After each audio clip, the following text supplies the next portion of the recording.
नमस्कार मंडळी, मी वनिता. माझ्या चॅनलमध्ये तुम्हा सर्वांचे खूप खूप स्वागत आहे. तर इथे मी एक छोटी वाटी मुगाची डाळ घेतलेली आहे. तर मी मुगाची कचोरी बनवणार आहे. त्यासाठी डाळ 2 तास मी भिजत ठेवलेली, स्वच्छ धुवून आणि आता छान अशी नितळायला ठेवली. आणि इथे मी मैदा घेतला आहे 1 वाटी. इथे मी मैद्यामध्ये टाकते थोडासा ओवा आणि इथे मी तूप घेतलेलं आहे आणि छान असं तूप टाकून घेते त्यामध्ये.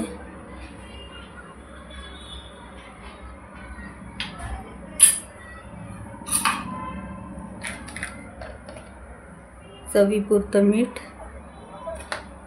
आणि छान असं तूप पिठाला चोळून घ्यायचं, म्हणजे छान असे खुसखुशीत कचोरी होईल.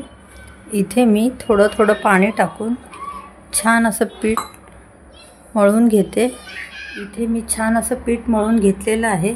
तर आता मी झाकून ठेवते. इथे मी कढई ठेवलेली आहे आणि कचोरीसाठी एक मसाला तयार करायचा आहे. 1 चम्मच मी धणे घेतलेले आहेत.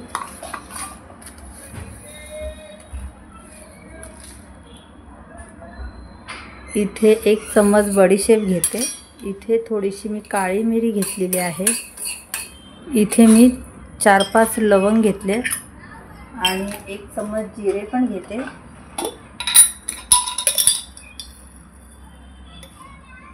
इथे 1 चम्मच जिरे पण घेतले आणि छान असे भाजून घ्यायचे.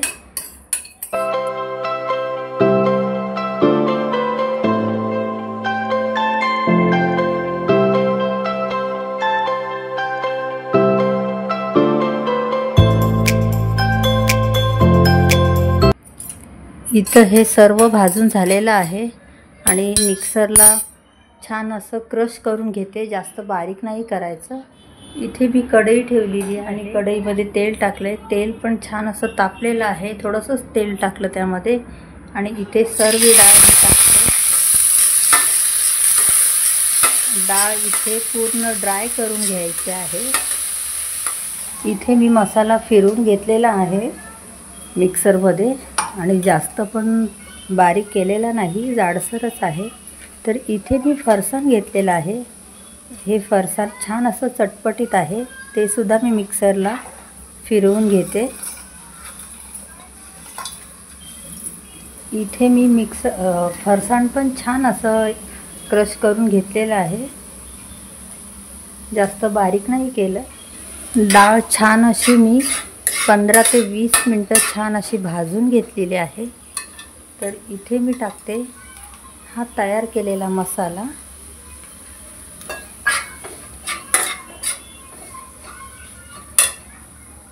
इथे टाकते हे फरसाण जे वाटलेलं होतं, जे मिक्सरमध्ये बारीक करून घेतलेलं होतं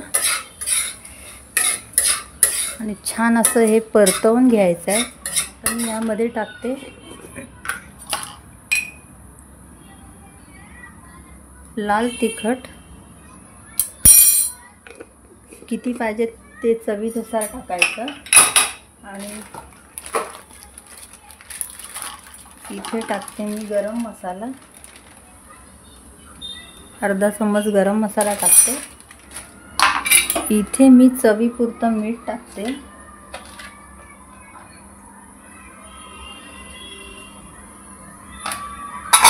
मीठ पण छान असं मिक्स करून घ्यायचं आणि अगदी हे पण 15-20 मिनटं छान असं परतवून घ्यायचं. इथे टाकते मी थोडीशी साखर.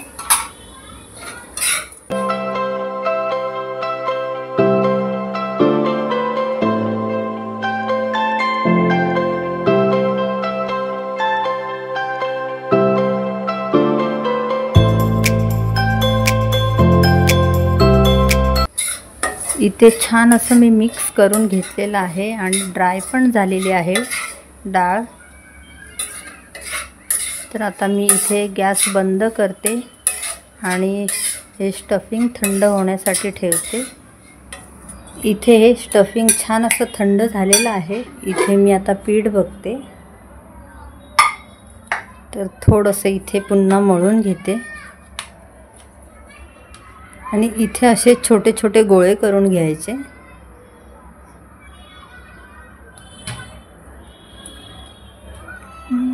इथे मी कचोरी बनवायला सुरुवात करते.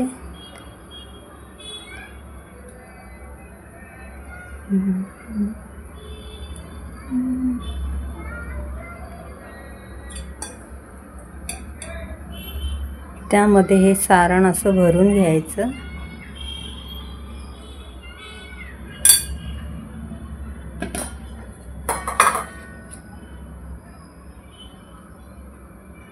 आणि छान असं प्रेस करून घ्यायचं.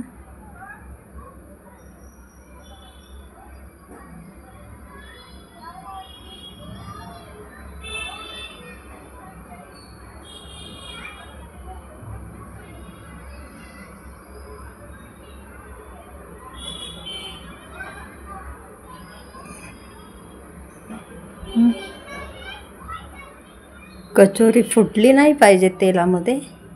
आणि छान अशी कचोरी तयार झाली.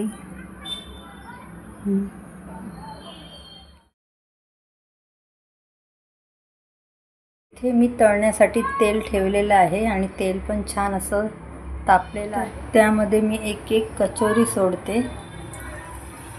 गॅसची फ्लेम जास्त नाही करायची.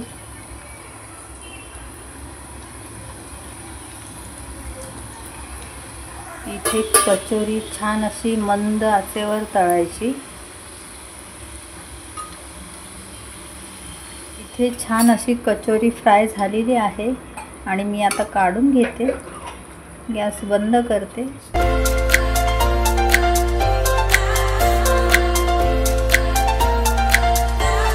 इथे छान अशी कचोरी तयार झालेली आहे आणि मस्त अशी कुरकुरीत कचोरी झालेली आहे.